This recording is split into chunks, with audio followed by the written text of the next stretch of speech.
Yo, what's up guys? Kamusta kayo dyan? Pag-uusapan natin ngayon ay tungkol sa how to overcome the fear of being alone. Ang mundo kasing ginagalawan natin ngayon, puno sa pressure, puno sa world standards. Dapat kasal ka na sa gantong edad, may anak ka na sa gantong edad, dapat ganto yung suot mo, dapat ganyan yung pag-uugali mo, dapat ayon yung standards mo, ayon yung lifestyle mo sa buhay, ayon ng mundo sa gusto nila, sa standards nila. At dahil sa ganong karakteristik ng mundo at dahil sa ganong setup ng mundo, doon nabibuild up natin unconsciously na takot tayong tayo lang. May fear na tayo lang. Dahil yung standard na dapat kasal na tayo sa ganito, may jowa na tayo sa ganito, dapat nagawa na natin tong gantong bagay in a certain of age, nakakatakot. Nakakatakot talaga pag susundin natin ang mga bagay na yon. At dito ko ilalatag kung paano natin ma-overcome ang takot na tayo lang. Paano natin ma-overcome o paano natin malabanan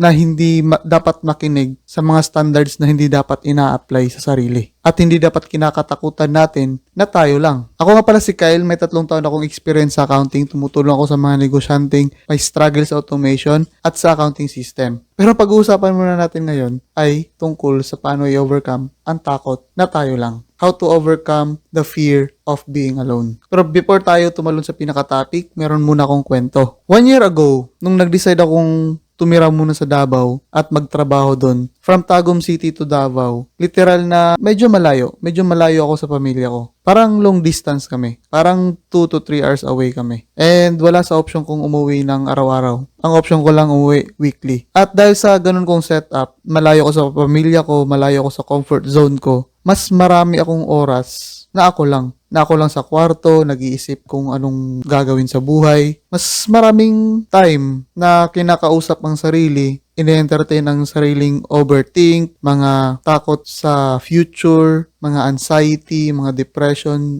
Marami akong oras na ine-entertain yan. Marami akong oras na pinapansin ang sarili kong utak, ang sarili kong consciousness. Marami akong oras dyan nung ako pa mag-isa sa Davao. Siyempre, ako pa rin naman mag-isa dito sa Cavite. Every operation, umaalis lahat, ako lang dito mag-isa. Marami pa rin naman akong oras sa sarili ko. At time goes by, hindi ko namamalayan na nakikilala ko na pala yung sarili ko. Nakikilala ko na pala yung ano yung mga hindi ko gusto, mga ayaw kong gawin, mga gusto kong gawin, mga hindi ako komportableng gawin, mga ayaw kong suotin, mga gusto kong gawin sa buhay. Time goes by, na-accept ko na rin yung mga flaws ko, mga kamalian ko nun, mga maling desisyon, mga bagay na hindi ko gusto dati sa sarili ko. Pero time goes by, na-accept ko na siya sa kadahilan ng ang dami ko ng oras, nakausapin, intindihin, at patawarin ang sarili ko. Na-realize ko nung naging independent ako na hindi naman pala masamang tayo lang. At dito ko i-share sa inyo kung paano nating ma-overcome ang bagay na takot na tayo lang. Takot na hindi makasabay sa standards ng mundo, hindi makasabay sa standards na kung anong dapat nang gawin ng mundo na i-fit sa mga sarili natin na hindi dapat natin ginagawa. Kasi nakakatakot nga siya. Kasi kung hindi tayo nakakasabay sa standards ng mundo, napag-iiwanan tayo. Nakakatakot na pag-iwanan. Kaya dito ko i-share sa inyo kung paano natin ma-overcome yan. Paano natin mabibreak ang ganyang mindset para maiwasan natin yung mga unnecessaryong mga bagay na hindi dapat natin ine-entertain. Okay, game. Pero ilalatag ko muna mga rason kung ba't tayo natatakot na tayo lang. Natatakot sa feeling na alone, lonely. Ilalatag ko muna yan. Okay, isa sa mga rason kung ba't ka natatakot na pag-isa ay ang you don't spend enough time knowing yourself. Natatakot kang mapag-isa o natatakot kang kilalanin ang sarili mo kasi unang-una, wala kang time na kilalanin yung sarili mo. Puro na lang takot dahil sa standards na binibigay sa'yo ng mundo. Pero hindi ka nakapag-spend ng oras para kilalanin ang sarili mo. Hindi ka nakapag-spend ng oras para alamin mo kung gusto mo ba yung standards na yon? Dapat mo ba talagang gawin yon? Masaya ka ba kung maa-achieve mo yung standards na binigay sa'yo ng mundo? Wala kang time dyan. Kasi ini-entertain mo ang mundo, ini-entertain mo yung mga standards na ginawa nila. Pero after mo namang ma-accomplish yun, magdidesire ka pa ng more. Magdidesire ka pa na mapiplease mo yung mundo. Which is, hindi mo magagawa yan. Natatakot ka sa sarili mo, natatakot kang mapag-isa. Dahil unang-una hindi ka nakapag-spend ng tamang oras o tamang moment sa sarili mo para kilalanin ang sarili mo. Isa yan sa mga rason kung ba't ka natatakot mapag-isa. Kasi unang-una, hindi ka nakapag-spend well enough time para kilalanin ang sarili mo. Okay, next. Isa sa mga rason kung ba't ka natatakot na mapag-isa ay ang you don't accept yourself. Hindi mo napapatawad sarili mo, hindi mo tanggap sarili mo dahil gusto mo yung sarili mo nag-fit sa standards ng mundo. At natatakot kang mapag-isa habang buhay. Dahil lang una, hindi mo natanggap ang sarili mo. Hindi mo tanggap ang sarili mo. Hindi mo napatawad ang sarili mo. Hindi mo natanggap ang sarili mo. Kung ano man yung kamali ang nagawa mo nun at ano man yung mga kamali ang desisyon o lahat na mga palpak na nagawa mo sa buhay, hindi mo natatanggap sarili mo. Natatakot kang mapag-isa dahil gusto mo yung sarili mo ay tanggap ng mundo. Isn't it ironic na naglolong tayo sa validation ng mundo, naglolong tayo sa standards ng mundo, pero pati sarili natin, wala man lang tayong time na kilalanin sarili natin or i-accept man lang yung sarili natin. Naglulong tayo na i-accept ng mundo, naglulong tayo na i-please ang mundo, pero hindi man lang natin ma-please or hindi man lang natin ma-accept ang sarili natin. Isn't ironic na gusto mong maging with someone pero you don't want to be with yourself? Isa yan sa mga rason kung ba't ka natatakot na pag-isa. Okay, next. Isa sa mga rason kung ba't ka natatakot na pag-isa ay ang people pleaser ka kasi. Napakahirap para sa'yo na banggitin ang ayaw ko, no, pass muna ako dyan, puro ka yes, G ako dyan, kaya ko yan. Napakahirap sa'yong na hindi i-please ang iba. Napakahirap sa'yong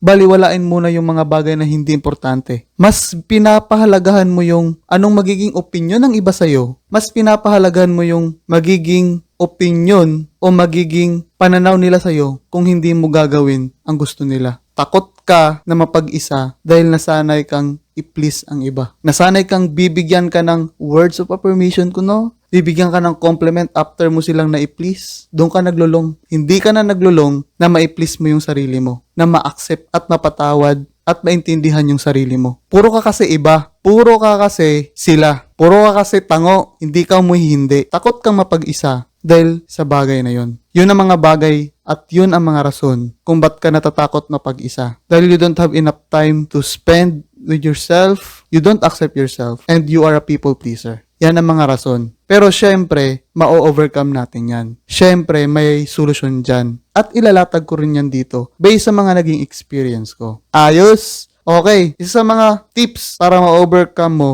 ang takot na mapag-isa ay ang pray and meditate with yourself. Nagdadasal tayo para kausapin ng Diyos at magme-meditate tayo based sa ating true self. Minsan kasi, kahit na nagdadasal tayo, peke pa rin yung karakter natin sa Diyos. Pinipeke pa rin natin yung identity natin sa harapan ng Diyos. Lalo mong hindi makikilala yung sarili mo, lalo kang matatakot na mapag-isa kung pati sa pagdadasal, pati sa Diyos, ay peke ang karakter na pinapakita mo. Dapat kang mag-pray at ihubad mo yung ikaw talaga. Dapat mong ipakita sa Diyos na kung magdadasal ka man sa Kanya, ay ikaw yun. Hindi iba. Dapat kung sino ka, iharap mo yun. Ipag-pray mo yun. Ipagdasal mo na sana'y matanggap mo ang sarili mo. Mas gagawin mo yung mga bagay na ikaka-fulfill mo. Gawin mo yung mga bagay na ikaka-please ng Diyos dahil nagpakatotoo ka sa sarili mo. Awat na tayo sa pagpipeke sa sarili. Awat na tayo sa mga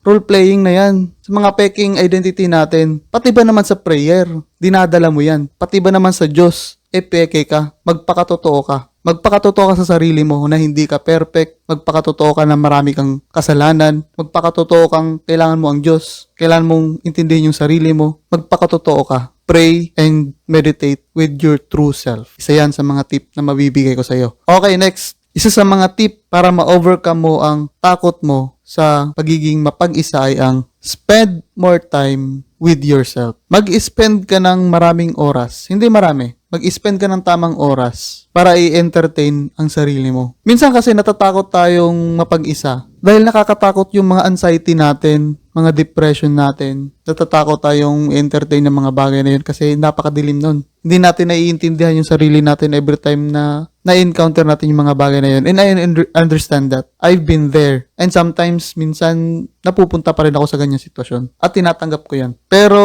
marirealize mo at na-realize ko na wala kang ibang makakasama habang buhay kundi ang Diyos at ang sarili mo. Walang dapat iintindi sa'yo kundi ang Diyos at ikaw lang. Kaya simula ngayon at moving forward, kailangan na natin tanggapin na nakakaramdam talaga tayo ng mga ganyang bagay. Kailangan na natin kilalanin yung sarili natin kung saan nanggaling yung mga ganyang mga feelings. Kung saan nanggagaling yung mga anxiety natin, mga depression natin, mga overthink natin. Saan kaya yan nanggaling? Ba't kaya ganito tayo magdesisyon? Ba't kaya tayo ganito makitungo sa iba? Ba't kaya tayo medyo tagilid sa gantong bagay? Hindi mo alam yan, di ba? Kasi you did not spend well enough time para sa sarili mo. At kung gusto man natin ma-overcome yan, kailangan natin yang harapin. Kailangan tayong mag-spend well enough time para kilalanin yung sarili natin. O madilim, o masakit, nakakaiyak. Pero once matanggap mo na yung sarili mo, sure akong iba yung fulfillment. Iba yung drive niya na para ma-improve pa natin yung sarili natin. Ang ginagawa kasi natin minsan, para hindi natin ma-entertain ng overthink, ang depression, ang kahit na anong bagay. Sensitive yan sa ngayong generation. Sensitive yan talaga na topic kasi mental health yan. Pero ang ginagawa kasi natin ngayon is we do something to distract it. Magsiselfon tayo, lalabas tayo na may kasama, magbabarkada tayo, iinom tayo, magbibisyo tayo. We do everything para ma-distract na para hindi natin maharap ang ganong bagay. Pero na-realize ko ng pinakasikreto pala para makawala sa ganoong feeling ay harapin mo lang at mag-spend ka ng time well enough with yourself. Isa yan sa mga tip. Okay, next. Isa sa mga tip para ma-overcome mo ang takot na mapag-isa ay ang start to say no. Humindi ka naman. Hindi lahat ng bagay tinatanguan, hindi lahat ng bagay pinapatulan. Kaya tayo naiipit sa isang sitwasyon. Mas committed tayong hindi mapagsalitaan o i-dislike ng iba. Naiipit tayo sa ganyang karakteristik natin. Naiipit tayo dahil naging people pleaser tayo. Parang napakahirap sa ating humindi, especially kapag kaibigan, kakilala, pamilya, relatives. Napakahirap humindi, di ba? Kasi takot tayo kung anong sasabihin nila kung hindi natin sila tutulungan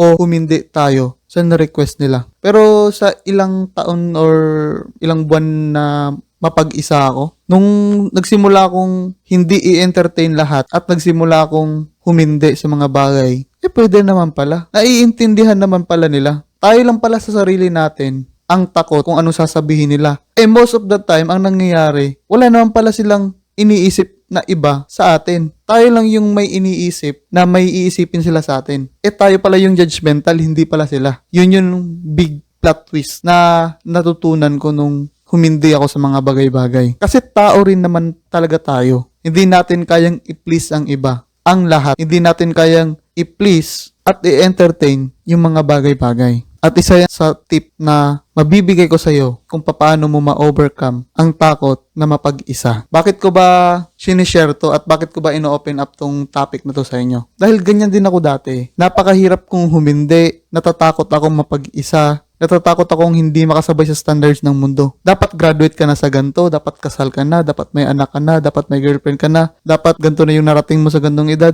Nakaka-pressure talaga. At alam ko yung takot na ganun. Alam ko yung feeling na nakaka-exhaust, nakakapagod na sabayan o dapat mong ma-reach yung standard ng mundo. At unconsciously, habang ginagawa natin yung mga bagay na yon, time goes by. Sarili natin hindi na natin matanggap. Sarili natin natatakot na tayong samahan dahil sa mga overthink, anxiety, mga depression. Nabibuild up kasi yung true time kapag iba yung pinupurso natin, especially kung mali. Mali kasi talagang mag-base sa standard ng mundo. Napakamali nun. Sure ako dyan. Pero nabuild lang naman yung mga pantasya na yun dahil may mga nakarating na sa ganong edad, sa ganong estado na kaya nila. Pero tanggapin na natin sa sarili natin, itatak na natin sa puso't isipan natin na may kanya-kanya talaga tayong timeline. Nasulat nga ni Solomon sa libro niya sa Ecclesiastes na may kanya-kanya talaga tayong timeline. May kanya-kanya tayong buhay. May kanya-kanya tayong season. Kung season man niya yun na umunlad siya, may season din tayong uunlad tayo. Pero ang gagawin lang natin, umaksyon at mag-antay kung kailan talaga ang dapat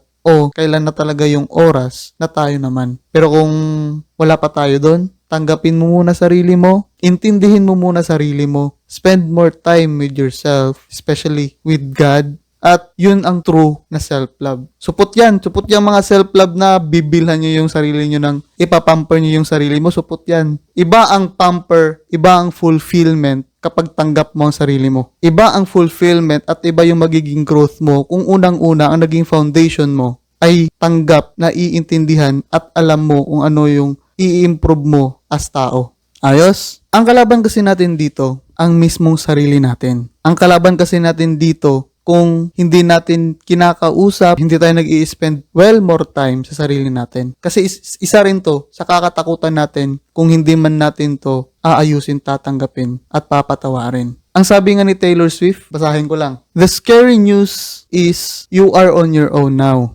But the cool news is you are on your own now. Ay, sorry guys. Kaya pala na-share ko tong video na to dahil nagbabasa ko dito sa libro na to, The Art of Being Alone. Na-share ko to sa inyo dahil habang nagbabasa ko sa libro na yan, nare-realize ko, parang nawala yung kulot sa utak ko na okay lang pala talagang mag-isa. Oo, masaya yung buhay na gantong edad, ganyan na narating mo, gantong edad, may kasama ka na sa buhay. Ang gandang pagmasdan, ang gandang i-imagine, tama? Pati ako, hinahangad ko rin yung mga bagay na yan. Pero iba yung fulfillment, iba yung feeling na naiintindihan mo yung sarili mo at the first place. Naiintindihan mo yung sarili mo, napapatawad mo. Iba yung feeling kung alam mo kung anong pinanggalingan kung ba't ganyan ka. Salamat sa librong to, salamat sa Diyos at pinarealize niya sa akin sa gantong mura kong edad. At kung narealize ko man yon at dahil yon unconsciously, pinagpray ko siya at the same time, nag-spend ako more time na sarili ko. Depression, anxiety, sanay na ako dyan. Iyak halos gabi, sanay na ako dyan. Pero ang pinakamasayang natutunan ko man doon is at least nakilala ko yung sarili ko. At least ano yung dapat i-improve ko, anong dapat hindian, anong dapat oohan, sino dapat ang i-entertain, sino dapat ang kakausapin, dapat bang ipasok sa utak yan o hindi, nagiging komportable ba ako kung tatanggapin kong opinion niya o hindi. Alam ko na halos lahat ng tungkol sa sarili ko at kinikilala ko pa siya. Pero ang importante naman, pinaka-bottom line, may oras tayo sa Diyos na nagpapakatotoo tayo at may oras tayo sa sarili natin na nagpakatotoo din tayo sa sarili natin. At yun lang naman ang gusto kong i-share sa video na to. Na mag-spend more time ka sa sarili mo, sa Diyos, na hubad. Hindi hubad na literal, yung totoong ikaw, yung totoong anong gusto mong marating, yung totoong tanggap yung sarili mo, tanggap kung ano ka, at kung ano man yung weakness mo, alam mo na yon at alam mo kung paano siya mabi-better, paano mo siya mai-innovate, paano mo siya magiging maayos. Dahil at the first place, alam mo na kung ano yung weakness mo, alam mo na kung sino ka. At yun lang ang pinaka-point. At yun lang ang pinaka-gusto kong i-share dito sa video na to. O, tama ng drama. Sana may natutunan kayo sa video ko, guys. At kung nagustuhan nyo, please comment, please like, comment, and share sa video na to. At kung gusto nyo akong supportahan, bilhan nyo ako ng merch. Available yan dyan sa link na nasa description at sa comment. And also, mga personal kong ginagamit at binibili ko sa Lazada, especially itong libro na to, The Art of Being Alone. Marami na akong libro dito, binabasa ko pa lang siya. Pero isa to sa mga tumatatak talaga sa utak ko dahil unconsciously napapractice ko na pala siya. At napakasayang kilalanin na sarili. Napakasayang harapin kung sino ka. Harapin ang mga bagay na ikakaintindi ng sarili mo. Ayos guys, thank you so much. Again, always remember, huwag kalimutan na ang faith without action is fiction. God bless guys.